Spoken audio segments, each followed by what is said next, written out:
ഞാനൊരു ചെറിയ pizza ഷോപ്പിലേക്കാണ് work ചെയ്യുന്നത്. ഞാൻ രാത്രി സമയത്താണ് ഡെലിവറിക്കെല്ലാം പോണത്.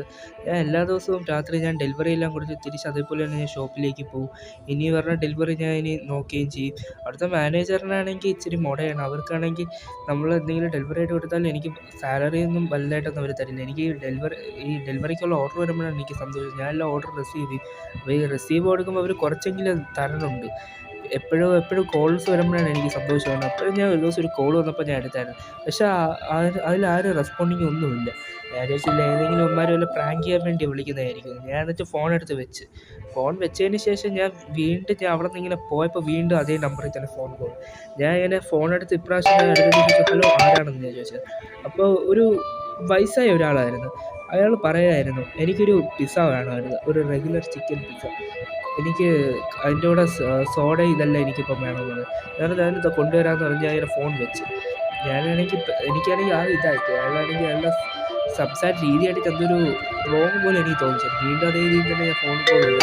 ഞാൻ ഫോണിലേക്ക് പറഞ്ഞു സാർ നിങ്ങളുടെ പിസ്സ അതായത് റിസീവ് ആയിട്ടുണ്ട്, ഇനി കുറച്ച് കഴിയുമ്പോൾ ഡെലിവറി ആവും. ഞാനവിടെ ഫോൺ വെക്കുകയും ചെയ്തായിരുന്നു. അവിടെ അങ്ങനെ ഫോൺ വെച്ചപ്പോൾ എനിക്ക് സമാധാനമായി.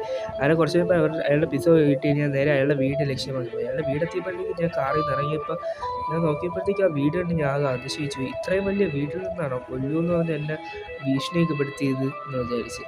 ഞാൻ നോക്കിയപ്പോഴത്തേക്ക് ആ വീടൊരു എന്തോ ഒരു റോങ് ആയിട്ടാണ്, ആ സംസാരത്തിൽ തന്നെ എനിക്ക് റോങ് ആയിട്ടാണ് തോന്നിയത്.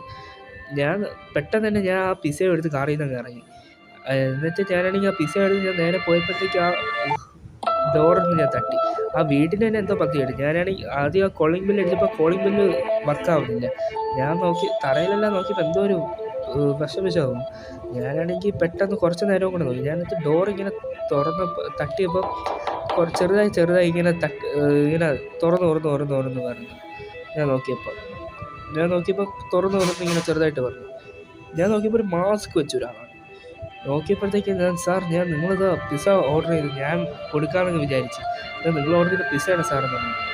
അയാളിങ്ങനെ എൻ്റെ കയ്യിലൊക്കെ ഇങ്ങനെ നോക്കണം. ഞാൻ പറഞ്ഞു സാറേ നിങ്ങൾ പറഞ്ഞ സോഡ ഞാൻ എടുത്തില്ല, സോറി എന്നൊക്കെ പറഞ്ഞപ്പോൾ അയാളാണെങ്കിൽ കുഴപ്പമില്ല എൻ്റെ അടുത്ത് ഞാൻ പൈസ ചോദിച്ചായിരുന്നു.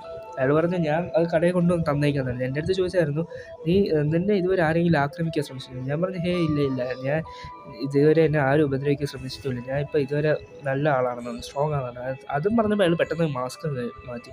അയാളെ നോക്കിയപ്പോൾ അയാളുടെ ചുണ്ടെല്ലാം മുറിഞ്ഞിരിക്കുകയാണ്, അവിടെ ബ്ലഡ് ചിതറിയിരിക്കുന്നു. എനിക്കിതാകെ കണ്ടപ്പോൾ എനിക്കത് വല്ലാത്ത പേടിയായി. ഞാൻ വിചാരിച്ചു ഇനി ഇവിടെ നിൽക്കുന്നത് സേഫ് അല്ല എന്ന് വിചാരിച്ച്. അയാളുടെ പല്ലൊക്കെ ഒരുമാതിരത്തെ പല്ലുകളായിരുന്നു. ഞാനാണെങ്കിൽ എങ്ങനെയെങ്കിലും എനിക്ക് ഇവിടെ നിന്ന് ഇറങ്ങിയാൽ മതിയെന്ന് പറഞ്ഞാൽ ഞാൻ ഇവിടെ നിന്ന് കാത്തുനിന്നു. അങ്ങനെ ഞാൻ ഇവിടെ നിന്ന് ഇറങ്ങുകയും ചെയ്തായിരുന്നു. പെട്ടെന്ന് തന്നെ അയാളൊരു വല്ലാത്ത സൗണ്ട് വെച്ച് ഡോറങ്ങ് പെട്ടെന്ന് അടച്ചു. ഞാൻ പെട്ടെന്ന് തിരിഞ്ഞു നോക്കിയപ്പോൾ അവിടെ ഡോർ അടച്ചിട്ടായി. അങ്ങനെ ഞാൻ വിചാരിച്ചു എങ്ങനെയെങ്കിലും പിസ്സ ഡെലിവറി ആക്കിയല്ലോ, എങ്ങനെയെങ്കിലും തിരിച്ച് ഞാൻ പിസ്സ ഷോപ്പിലേക്ക് ഞങ്ങൾ തിരിച്ചു പോയി. ഞാനാണെങ്കിൽ നേരെ പിസ്സ ഷോപ്പിലേക്ക് തിരിച്ചെത്തിയപ്പോഴത്തേക്കും കുറച്ച് കഴിഞ്ഞപ്പോൾ ഇതേ ഫോൺ കോളിൽ നിന്ന് വീണ്ടും ഓർഡർ പിസ്സ. ഞാൻ വിചാരിച്ചു ഇനിയും വല്ല പിസ്സ വേണമായിരിക്കും. അയാൾ പിസ്സ എടുത്തപ്പോൾ അയാൾ എന്തൊക്കെ പറഞ്ഞ് അലറി അവിടെ കിടന്ന് ഇടിക്കണം. എനിക്ക് തോന്നുന്നു അയാൾ ആ നഗരത്തിലുള്ള ഏറ്റവും വലിയ ക്രിമിനലാണെന്ന് തോന്നുന്നു.